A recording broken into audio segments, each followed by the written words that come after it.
Hello दोस्तों, कैसे हैं आप सब? बढ़िया।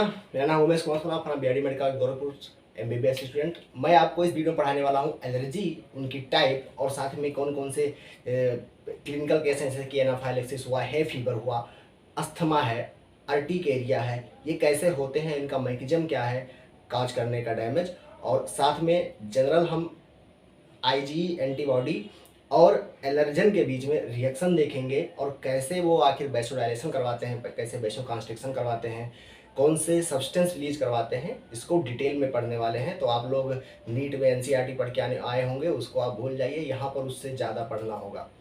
तो चलो शुरू करते हैं। एलर्जी। एलर्जी क्या है?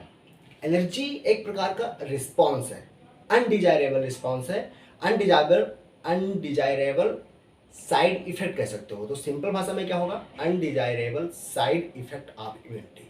इम्यूनिटी का अनडिजायरेबल साइड इफेक्ट है in response to foreign particle, या जो कोई भी अदर एंटीजन होगा, जैसे कि पॉलन ग्रेन हो गया, डस्ट हो गया, और कई सारी कंडीशन में किसी को मूंगफली के तेल से एलर्जी होती है, किसी को गोबर से एलर्जी होती है, डिफरेंट डिफरेंट चीज़ों से लोगों को एलर्जी हो सकती है। इस पे रिसर्चेस भी जारी हैं, तो जितने भी एलर्जेंस का कागज मिलता है वो लिखते जाते हैं। तो हो सकता है कि आपको किसी चीज़ से एलर्जी हो लेकिन दूसरे को ना हो, तो ऐसा भी हो सकता है। तो चलो हम लिखेंगे, जब प्रॉफ में आएगा हमारे एलर्जी तो हमको 60 नोट में लिखना होगा और अच्छे से लिखना होगा। तो हम पहले लिखेंगे डिफिनीसन ऑफ एलर्जी। तो पहला पॉइंट हम लिखेंगे एलर्जी का डिफिनीसन। क्या पढ़ रहे हैं यहाँ पर? एलर्जी। आप लोग लिखते रहिएगा जिससे कि आपको स्लो ना लगे वीडियो, वरना आपको वीडियो स्लो लगेगा क्योंकि मैं लिख रहूँगा, आप लिख नहीं रहे होंगे। तो एलर्जी क्या है? एलर्जी क्या है? Undesirable undesirable side effect of immunity. Side effect of immunity in response to antigen. Antigen, अब एंटीजन कौन कौन से? जैसे पॉलन ग्रेन हो गया, आपका पॉलन ग्रेन हो गया, डस्ट हो गई, किसी को फॉग से होता है एलर्जी, किसी को ऑयल से एलर्जी हो सकता है, किसी को किसी स्पेसिफिक फूड से एलर्जी हो सकता है। स्पेसिफिक इट बहुत सारे कारण हैं, बहुत सारे कारण हैं एलर्जी होने के। तो ये सब अगर आप लिखेंगे तो आप पहले लिखेंगे undesirable side effect of immunity in response to antigen, pollen grain, dust, fog, oil, specific food, या और तरीके हैं जिससे आप एलर्जी के बारे में लिख सकते हैं। अब हम देखेंगे कि कितने टाइप की आखिर एलर्जी होती हैं। टाइप देखो, दो प्रकार की मेनली हम पढ़ेंगे। एक पढ़ेंगे डिलेड एलर्जी, और एक पढ़ेंगे हम जो तुरंत हो जाती है, जैसे एटॉपिक एलर्जी। तो पहला जो पढ़ने जा रहे हैं क्या है? डिलेड, और दूसरा पढ़ेंगे एटॉपिक, और देखेंगे कि एटॉपिक किसके द्वारा हो रही है और डिलेड किसके द्वारा हो रही है। तो हमको ये आप लिख लीजिएगा, इसका आप डिफिनेशन लिख लीजिएगा। अब हम दो टाइप की एलर्जी पढ़ेंगे। पहला पढ़ेंगे सेल डिलेड, इस तरफ लिखेंगे डिलेड, और इधर क्या है? एटॉपिक। एटॉपिक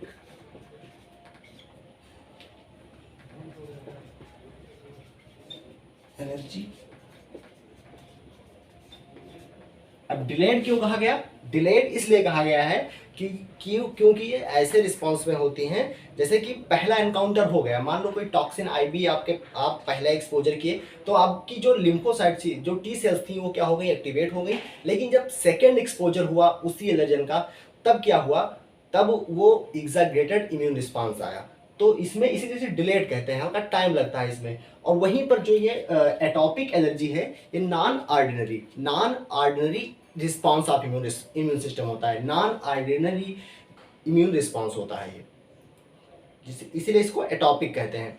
और इसमें क्या होती है? इसमें रोल प्ले करती हैं एंटीबॉडीज, जबकि इसमें डिलेड में क्या रोल प्ले करती हैं? T cells. और टी सेल्स में क्या होंगी? टी हेल्पर और टी साइटोटॉक्सिक सेल। तो इनका डिफरेंस हो गया। पहले में क्या है?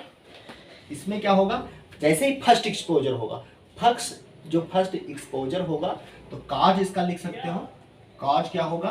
काज होगा फर्स्ट एक्सपोजर जैसे होगा तो क्या होगा? Activated T cells. जो activated T cells, activated T cells, और एक्टिवेटेड टी सेल्स कौन होगी, या टी हेल्पर होगी या टी साइटोटॉक्सिक होगी, टीएच या टीसी होगी। अगर इसमें बात करें काज की तो इसमें क्या होगा, ये क्या है, non ordinary response of immune system. क्या है, नॉन ऑर्डिनरी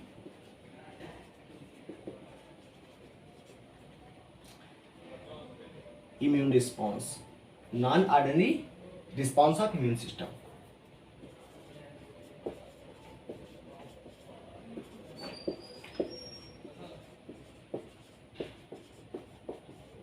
और ये किसके द्वारा होती है, एंटीबॉडी द्वारा। एंटीबॉडी कौन सी होगी, आईजीई।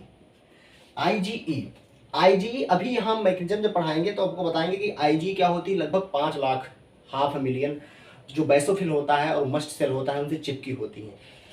तो जो आईजीई होती है इसे रेगिंस या सेंसिटिव सेंसिटाइजिंग एंटीबॉडी भी कहते हैं। तो इसको एक का नाम लिख लेना, आगे यूज करूंगा, रेजिन और सेंसिटाइजिंग एंटीबॉडी, तो इसका अदर नाम है। और इसलिए रेजिन इसलिए कहते हैं क्योंकि जो आईजीजी है, जो मोस्ट कॉमन एंटीबॉडी है बॉडी में, उससे डिफरेंशिएट करने के लिए इसे रेजिन या सेंसिटाइजिंग एंटीबॉडी कहा गया। ठीक है, तो अब जो टी सेल होगा, टी सेल कब एक्टिवेट होगा, जब पहला एक्सपोजर हो गया तो वो एक्टिवेटेड टी सेल हो गई। जब दूसरा एक्सपोजर होगा तो टी हेल्पर और टी सेल एक्टिवेट हो जाएंगी और वो इम्यून रिस्पॉन्स देंगी, एग्जीग्रेटेड इम्यून रिस्पॉन्स देंगी। और ये जो टी सेल्स होंगी वो ब्लड से स्किन में डिफ्यूज हो जाएंगी।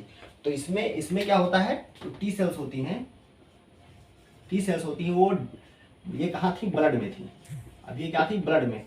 और जैसे ही सेकंड टाइम, फर्स्ट टाइम जब हुआ तो वो एक्टिवेट्स, यानी कि यहाँ पे लिख देना फर्स्ट टाइम प्राइमरी जब इन्फेक्शन हुआ एंटीजन से तो एक्टिवेटेड टी सेल बनी। सेकेंडरी जब सेकेंडरी इन्फेक्शन होगा तब क्या होगा, जो टी सेल होंगी वो डिफ्यूज कर जाएंगी, कहाँ से, ब्लड से स्किन में। और जैसे ही स्किन में पहुंची वहां पर एलर्जन एंटीबॉडी रिएक्शन करवा देंगी। और एलर्जन एंटीबॉडी रिएक्शन होगी तो दो चीजें होगी, वैसोडाइलेशन एंड कॉन्ट्रैक्शन। और कॉन्ट्रैक्शन के कारण डैमेज होगा जो लोकल एरिया, जहां पर वो टिश्यू या जो एरिया होगा वो अफेक्टेड होगा, वहां पर डैमेज होगा। तो इनके कारण जो डैमेज होता है, damage in tissue where antigen present, तो कहां पर डैमेज होगा, जहां पर एंटीजन प्रेजेंट होगा। तो damage occur where antigen present, ए से हम एंटीजन लिख रहे हैं, आप 60 में नंबर लिखिएगा, आप वैसे लिखिएगा, damage occur where antigen present. जैसे कि मान लीजिए स्किन में प्रेजेंट था, स्किन में प्रेजेंट था तो स्किन को डैमेज करेगा। लंग में प्रेजेंट था अगर वो एंटीजन, लंग में प्रेजेंट था तो लंग एडिमा कॉज करवाएगा, या अस्थमा कॉज करवाएगा। अगर एयरबॉर्न एलर्जन होगा, एयरबॉर्न एलर्जन, एलर्जन क्या है, एंटीजन है जो बाहर से आया। ठीक है, ये हो गया आपके डिलेड एलर्जी के बारे में। वहीं पर अब हम एटॉपिक एलर्जी को डिटेल में अच्छे से पढ़ेंगे और इसकी मैकेनिज्म हमको समझना है क्योंकि मेन यही है। अब इसको हम रफ कर देते हैं, आप लोग लिख लीजिएगा क्योंकि हमको ये जगह जरूरत पड़ेगी आगे लिखने के लिए। डिलेड को हम खत्म कर चुके हैं, डिलेड यहीं पर खत्म हो गई। अब इसमें क्या होता है, जो आईजी यानी कि रेजिन सेंसिटाइजिंग एंटीबॉडी है, ये कहाँ पर होती है, बैसोफिल और मस्ट सेल पे चिपकी होती हैं। तो ये मान लो तुम्हारा क्या था, बैसोफिल था, ये मस्ट सेल थे, हम कुछ ही दिखाया हुआ है, बहुत सारी होती हैं। तो इसके ऊपर क्या चिपकी थी, एंटीबॉडी आईजी, और इस पे ही लगभग 500 मिलियन यानी कि लगभग 5 लाख तक एंटीबॉडी अटैच हो सकती हैं। ये क्या था, मस्ट सेल और ये बैसोफिल है, स्कीमेटिक डायग्राम है। ठीक है, तो बैसोफिल और मस्ट सेल था, इन पे कौन लगी थी, आईजीई। आईजी क्या है, आईजी लगा है। जैसे ही एंटीजन आएगा आईजी जैसे ही एंटीजन आएगा वो क्या करेगा, आईजी से जाके जुड़ेगा, आईजी से जाके जुड़ेगा तो जो बैसोफिल और मस्ट सेल्स उनका रैप्चर होने लगेगा। तो दूसरा स्टेप क्या होगा, ये आप स्टेप याद करके चलिएगा, क्योंकि ये स्टेप सेम होता है, ये स्टेप सेम होता है। जितने भी प्रकार के क्लिनिकल केस आप पढ़ेंगे अभी आगे, उसमें सब में सेम होगा। मैं केवल बताऊंगा कि ये 2 स्टेप हो गया, और बस केवल नाम थोड़ा सा चेंज होगा, वो चीज़ बता दूंगा आपको। तो मस्ट सेल बैसोफिलाइन, इस पे क्या हुआ, एंटीजन, ए से क्या है, एंटीजन आके अटैच हुआ। जैसे अटैच हुआ रैप्चर हो जाएगा, रैप्चर हो जाएगा जिस जिस सेल पे अटैच हुआ, यानी कि basophil M B cell, M B यहाँ क्या है, मस्ट सेल, और बैसोफिल का क्या होगा, रैप्चर हो जाएगा। और जो बची मस्ट सेल और बैसोफिल, जो बची हुई बैसोफिल और मस्ट सेल होंगी, वो रिलीज कराएंगी सर्टेन सब्सटेंस। जो बची हुई remaining mast cell and basophil release substance like. अब यही चीज मैं यहां पर लिखने जा रहा हूं, आप लोग कंटिन्यू करेंगे वैसे ही। तो जो ये सब्सटेंस रिलीज कराएंगी, क्या क्या रिलीज कराते हैं, आप लोग पहले से पढ़ के आए। हिस्टामिन तो बहुत ही कॉमन है। हिस्टामिन होता है slow reacting substance of anaphylaxis होता है, प्रोटीएज हो सकता है, हिपेरिन हो सकता है, प्लेटलेट एक्टिवेटिंग फैक्टर हो सकता है। ठीक है, ये सब चीजें रिलीज करा सकता है वहां पे। तो जब रिलीज किसका किसका हो सकता है, या तो मोस्ट कॉमन क्या होगा, हिस्टामाइन, प्रोटीएज, ये लोकली रिलीज हो रहा है, जहां पर एंटीजन का रिएक्शन हो रहा है वहीं पर हो रहा है। यानी कि एलर्जन और रेजिन, रेजिन क्या है, रेजिन इसलिए कहा गया है क्योंकि आईजीई यहां पर काम कर रहा है। अगर हम एंटीबॉडी कहेंगे तो कई सारी एंटीबॉडी हैं, मोस्ट कॉमन क्या है, आईजीजी, इसलिए हम नाम दें एलर्जन रेजिन रिएक्शन, और बाद में क्या बन जाता है, एलर्जिक रिएक्शन हो जाता है। तो ये हो गया histamine, protease, heparin, slow reacting substance of anaphylaxis. और ध्यान देना, जो slow reacting substance of anaphylaxis होंगे, इनमें क्या होता है, मिक्सचर ऑफ ल्यूकोट्राइन होता है। क्या होता है, मिक्सचर ऑफ ल्यूकोट्राइंस होता है। तो ये ध्यान रखना। और ये 3 चीजें हो गई। तो हिस्टामाइन, प्रोटीएज, हिपेरिन, और एक क्या होगा, प्लेटलेट एक्टिवेटिंग फैक्टर होगा। तो प्लेटलेट एक्टिवेटिंग फैक्टर,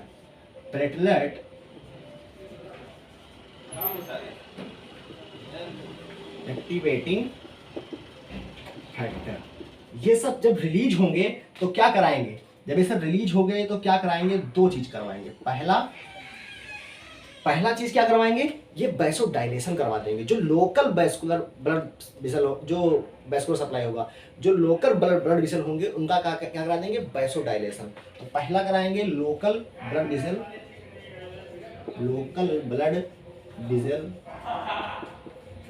वैसोडाइलेशन, पहला स्टेप हो गया। और दूसरा क्या होगा, जो कैपिलरीज होंगी उनका क्या करा देंगे, कॉन्ट्रैक्शन, या स्मूथ मसल होगी तो उसका क्या करा देंगे, कॉन्ट्रैक्शन। क्या ठीक है। अब जब dilation of local blood vessel होगा, तो जो डायलेशन हुआ यानी कि फैल गई, जो फैल गई उसके कारण जो अट्रैक्शन होगा किसका, यूसिनोफिल और न्यूट्रोफिल का। इन्फेक्टेड एरिया पे क्या होगा, अट्रैक्शन हो जाएगा यूसिनोफिल और न्यूट्रोफिल का। तो जब वैसोडाइलेशन हुआ तो अट्रैक्शन होगा, अट्रैक्शन ऑफ न्यूट्रोफिल एंड इयोसिनोफिल, इनका क्या होगा, अट्रैक्शन। दूसरा स्टेप क्या होगा, परमेबिलिटी ऑफ कैपिलरीज इंक्रीज हो गई with loss of fluid into the local tissue. जिस जहां पर कैपिलरीज हैं, जो उनको लोकल टिश्यू होंगे, उसी में फ्लूइड का लॉस हो जाएगा। और फ्लूइड का लॉस होगा तो आप जानते हैं क्या हो जाएगा, इडिमा की तरह हो जाएगा, यानी स्वेलिंग हो जाएगी। तो ठीक है, तो अगला क्या है, अगला जो स्टेप है क्या होगा, सेकंड वाला क्या होगा, ये सब कॉमन चीजें हैं जो याद रखना है। तो क्या होगा, इंक्रीज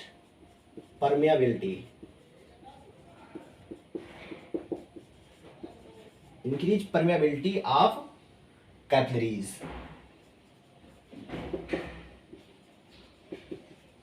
कैपिलरीज की क्या होगी, परमेबिलिटी इंक्रीज होगी। और परमेबिलिटी इंक्रीज हो जाने क्यों होगी, क्योंकि फ्लूइड का परमेबिलिटी के इंक्रीज हो गई, इसलिए फ्लूइड का लॉस होगा टिश्यू में। यानी कि जो कैपिलरीज थी उनसे टिश्यू का फ्लूइड का लॉस कहाँ पर होगा, टिश्यू में। यानी कि फ्लूइड होगा कैपिलरीज में, वो रन करेगा कहाँ से, कैपिलरीज टू टिश्यू में। ठीक है, जैसे ही ये काम होगा उसके बाद contraction of local smooth muscle. तो जो लोकल स्मूथ मसल होंगी उनका क्या हो जाएगा, कॉन्ट्रैक्शन। अगला स्टेप क्या होगा, contraction of local smooth muscle.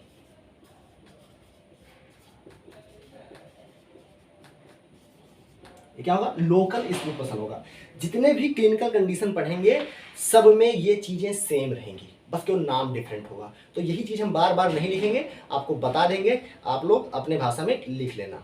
ठीक है, बस 2 ही स्टेप होंगे, फर्स्ट स्टेप सेकेंड स्टेप, और तो सब सेम रहेगा।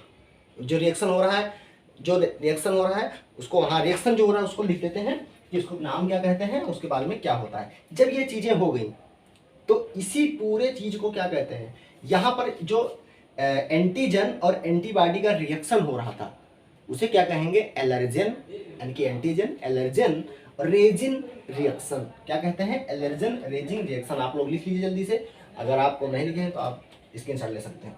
ठीक है, तो ये हो गया मामला साफ, और हम करेंगे इसको हाफ। चलो ठीक है, ये हो गया आपका जो ये रिएक्शन हुआ, ठीक है, एंटीजन और इसके बीच में, इसे क्या कहते हैं, इसे कहते हैं एलर्जन रेजिन रिएक्शन। क्या कहेंगे, एलर्जन रेजिन रिएक्शन कहेंगे। और इसके बाद की जो क्रिया हो रही है टिश्यू में उसे क्या कहेंगे, एलर्जिक रिएक्शन। उसे क्या कहेंगे, एलर्जिक रिएक्शन। तो इसके जो बियॉन्ड जो रिएक्शन हो रही है उसे क्या कहेंगे, एलर्जिक रिएक्शन।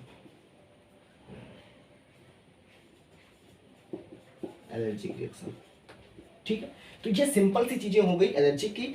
अब देखो डिफरेंट, आप बॉडी में बहुत सारे टिश्यू, जैसे लंग में कुछ डैमेज हो गया, लंग में चला गया, सीधे सर्कुलेटरी सिस्टम में एंटीजन घुस गया, या आपके नोज में घुस गया। तो डिफरेंट टिश्यू में अगर आपके एलर्जन प्रेजेंट होगा तो उसके आधार पे डिफरेंट क्लिनिकल कंडीशन होते हैं। जैसे कि एनाफाइलेक्सिस में जो एंटीजन होता है सीधे सर्कुलेटरी सिस्टम में घुस जाता है, सीधे सर्कुलेशन में, सीधे ब्लड में घुस जाएगा, तो उसमें कोई डिफरेंट चीज़ें रिलीज होगी, जैसे हिस्टामाइन रिलीज होती है। वहीं पर अगर आपकी स्किन में जाके एंटीजन है, स्किन में पहुंचा, तो अर्टिकेरिया होता है, उसमें भी हिस्टामाइन रिलीज होती है। और अगर वही नोज में गया तो वहां पर हिस्टामाइन भी रिलीज होती है। और वहां पे क्या होगा, वहां पे रिलीज होगा स्लो,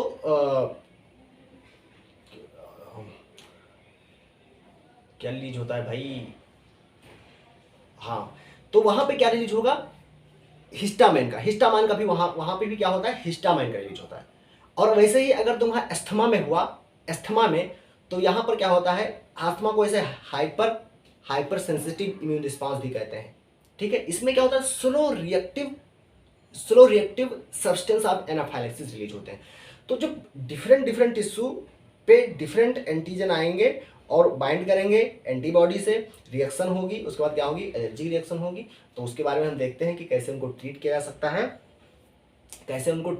है, और क्या उनका फीचर है। तो चलो पढ़ना शुरू करते हैं। तो किस आधार पे बांटा गया है वो आप समझ लीजिए, टिश्यू ओरिजिन पे, और किस टिश्यू में प्रेजेंट है और क्या रिलीज कराना है, इसके आधार पर हम 4 तरीके का पढ़ेंगे, एनाफाइलेक्सिस, अर्टिकेरिया, हे फीवर और अस्थमा।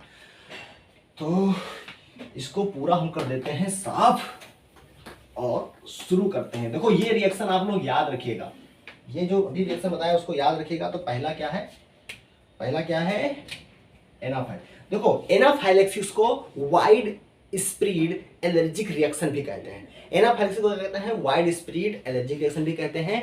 क्यों कहते हैं इसको, क्योंकि इसमें दोनों प्रकार के सब्सटेंस रिलीज होते हैं, हिस्टामाइन भी रिलीज होता है और slow reacting substance of anaphylaxis भी रिलीज होता है। तो उसको देखते हैं। देखो पहला है एनाफाइलेक्सिस, ये कहलाता है वाइड स्प्रेड एलर्जिक रिएक्शन। तो इसमें क्या होगा, वाइड स्प्रेड एलर्जिक रिएक्शन होगा, वाइड स्प्रेड एलर्जिक रिएक्शन होगा। इसका ये किस आर्गन में इसके एंटीजन प्रेजेंट होंगे, कहां पर होगा, तो सर्कुलेशन में डायरेक्टली। अगर एंटीजन था डायरेक्टली इंटर इन सर्कुलेशन,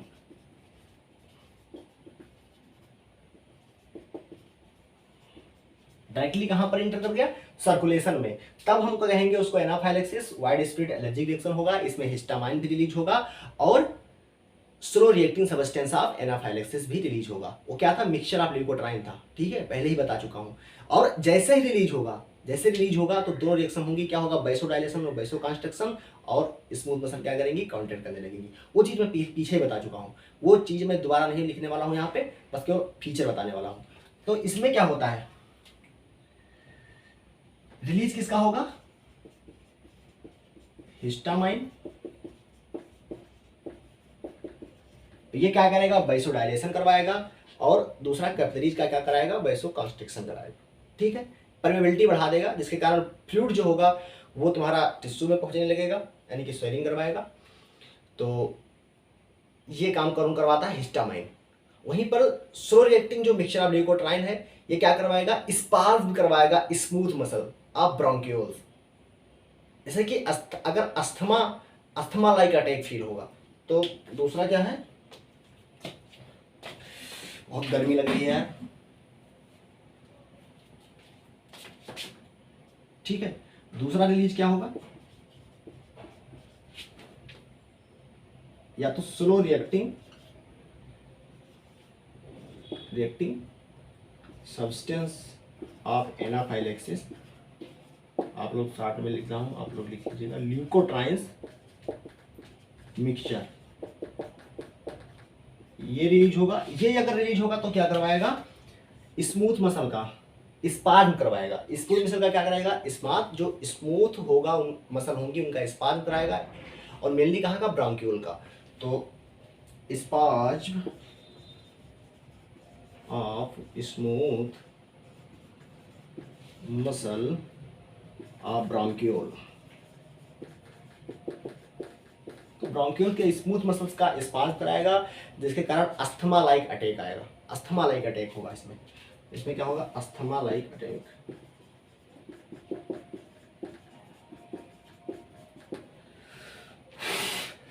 देखो जो हिस्टामाइन रिलीज होता है, इसके कारण क्या होता है, पर्सन डाइज ऑफ सर्कुलेटरी शाक। इसमें क्या होगा, सर्कुलेटरी शाक हो सकता है। सर्कुलेटरी शाक मतलब क्या है, फ्लूइड जो फ्लूइड था ब्लड में, वो सब कहाँ, टिश्यू में पहुंच गया, जिसके कारण फ्लूइड कम हो गया आपके ब्लड में, जिसके कारण सर्कुलेटरी शाक हो सकता है। अगर हम ट्रीट ना करें उसे एपिनेफ्रिन से, तो ट्रीटमेंट किससे करेंगे, एपिनेफ्रिन से। तो यहां पर देना circulatory shock pupil person can die if not treated with epinephrine. Epinephrine क्या है, एंटीटोड है, समझ लो किसका, एंटीटोड किसका है, हिस्टामाइन का।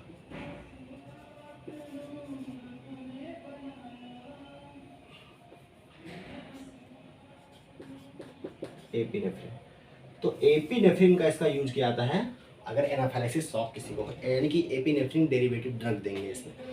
अब अगला हम देखते हैं अर्टिकेरिया। इसको आप लोग लिख लीजिएगा, और ऐसे ही जाके चुपचाप छाप आइएगा अपने प्रूफ के एग्जाम में, टीचर नंबर दे दे। टीचर यार अगर लिखे होंगे तो नंबर जरूर मिलता है, टीचर लोग नंबर जरूर देते हैं, अगर आप लिखे हैं तो अच्छे से लिखे हैं। और ये समझ के मत जाना कि टीचर को सब कुछ आता ही होगा तो हम क्यों लिखें, जो आपको लगे वो लिख देना है, क्योंकि टीचर को तो बहुत कुछ आता है, लेकिन आपको क्या आता है वो देखेगा आपकी कॉपी में। अगला है अर्टिकेरिया।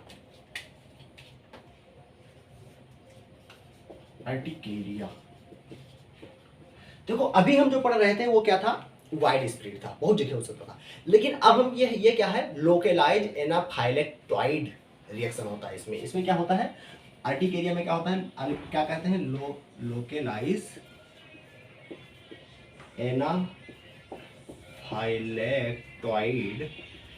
एनाफाइलेक्टाइड रिएक्शन।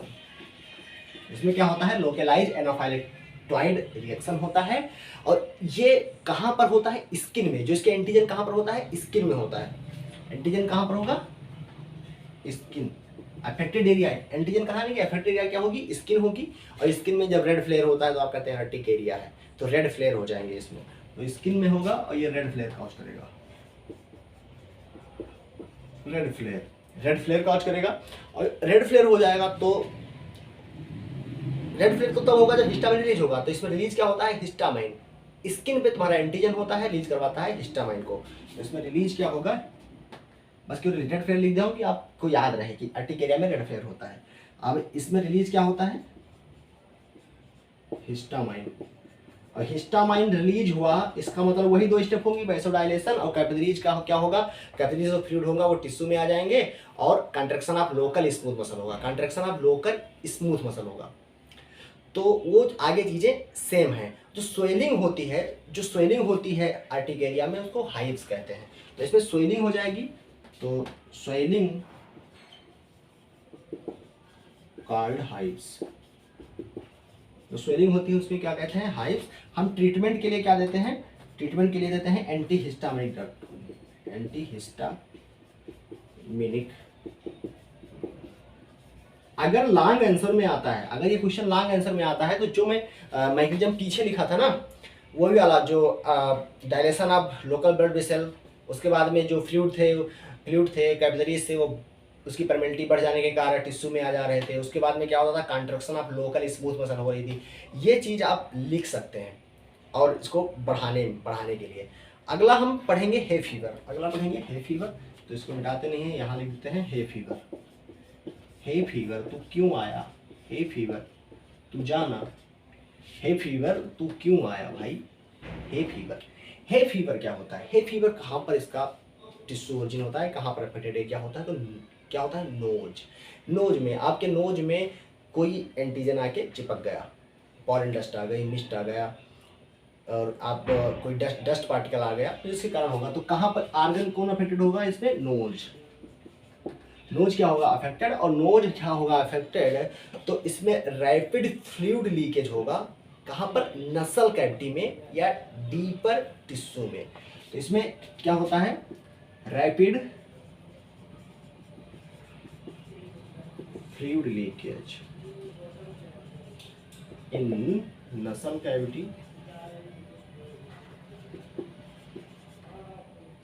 कैविटी, और deeper tissue.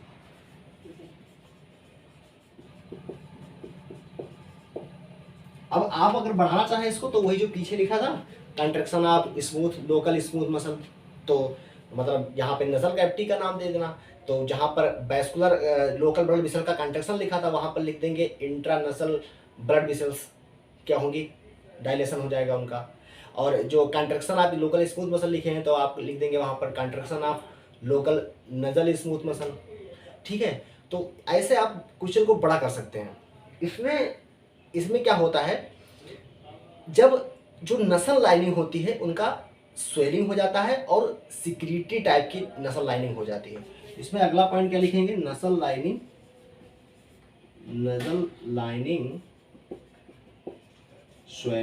Swollen and secretary.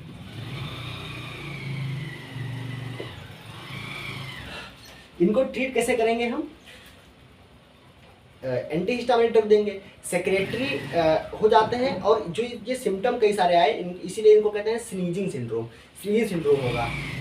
छींक आएगी हल्का, और बहुत सारा भारीपन लगेगा, बहुत मतलब डिस्कम्फर्ट होगा। तो इसमें इसे कहते हैं स्नीजिंग सिंड्रोम।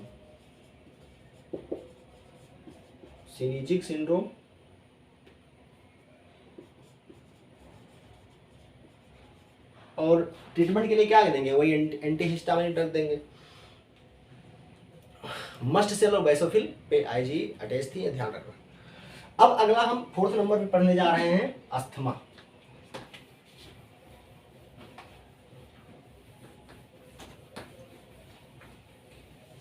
अगला है अस्थमा, 4th नंबर है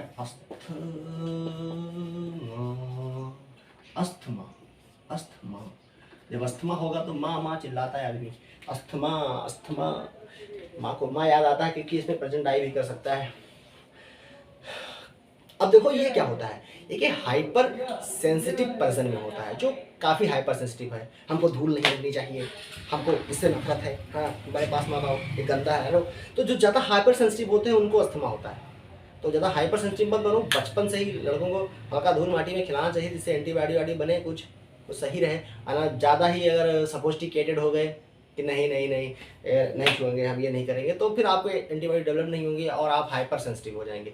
किसी चीज़ को सोच लिया कि ये हमारे रूम में आता है तो बदबू आती है, अब ये चला जाता है तो बदबू चली जाती है, ये हमारे रूम में ना आए, तो वो अगर बदबू नहीं भी आती होगी तब भी दोबारा आएगा तो बदबू आएगी तुमको, क्योंकि आप तो सोच लिए हैं, आप क्या हो गए, हाइपर सेंसिटिव हो गए हैं उस पर्सन के प्रति।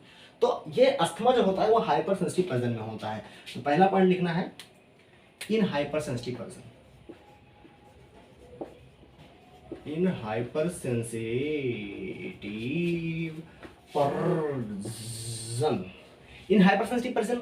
उसके बाद में हम यहाँ पर इसमें क्या होगा, मतलब एंटीजन कहाँ पर होगा भाई, अस्थमा में लंग से रिलेटेड है तो लंग ही में होगा ना, ब्रोंकियोल ऑफ लंग में जो एंटीजन होंगे कहाँ पर होंगे, एंटीजन कहाँ पर होंगे, bronchiole of lung, bronchioles of lung में होंगे। क्या रिलीज करवाएंगे भाई, अरे भाई ये जो काज होता है वो slow reactive substance of anaphylaxis, यानी कि ल्यूकोट्राइन, 3 ल्यूकोट्राइन होती हैं इसमें। तो ये जो रिलीज होता है सब्सटेंस, जो ये जब ब्रोंकियोल ऑफ लंग क्या रिलीज कराएंगे, जो रिलीज कराते हैं, जो मस्ट सेल और बैसोफिल जो बची हुई थी वो रिलीज करवाती थी slow reacting substance of anaphylaxis, जिसमें मिक्सचर था 3 ल्यूकोट्राइन का, यहाँ पर 3 ल्यूकोट्राइन का मिक्सचर होगा। तो रिलीज किसका होगा, release of slow reacting substance of anaphylaxis, और मेनली 3 ल्यूकोट्राइन्स होंगी, ठीक है। तो 3 LTM लिख रहे हैं आप पा लिया, 3 ल्यूकोट्राइन्स होंगी इसमें मिक्सचर।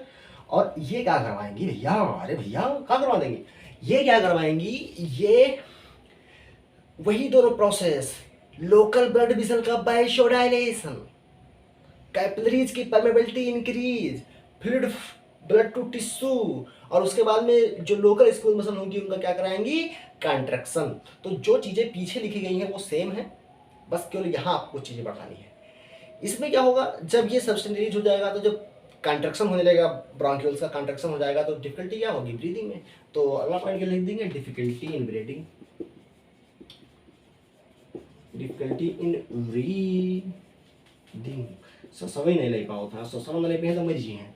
तो difficulty in breathing, antihistaminic drug यहाँ पर ज्यादा काम नहीं करेगी, ध्यान देना, क्योंकि कौन यहाँ पर रिलीज हो रहा है, यहाँ पर slow reacting substance of anaphylaxis release हो रहा है, ना कि हिस्टामाइन।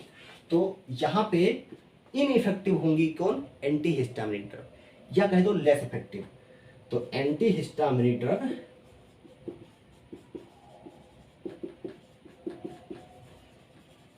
आर बहुत ही कम इफेक्टिव, लेस इफेक्टिव होंगी। और क्यों लेस इफेक्टिव होंगी, क्योंकि यहाँ पर कौन रिलीज हो रहा है, slow reactive substance of anaphylaxis. तो ये था आज का वीडियो, जो कि किस पे था, एलर्जी पे और हाइपरसेंसिटिव पे और उसकी क्लिनिकल पे। तो अगर वीडियो अच्छा लगा हो तो भैया लाइक जरूर कर दियो और सब्सक्राइब जरूर कर दो भाई, मार दो यार सब्सक्राइब पर हाथ वाथ, ठीक है। और अगले वीडियो के लिए जल्दी और सब्सक्राइब करेंगे तो अगला वीडियो आपको जो टाइम पे मिल जाएगा, पहुंच जाएगा आपके पास में। और वीडियो देखने के लिए पूरा धन्यवाद। चलिए चलते हैं, अगला वीडियो की तैयारी करते हैं।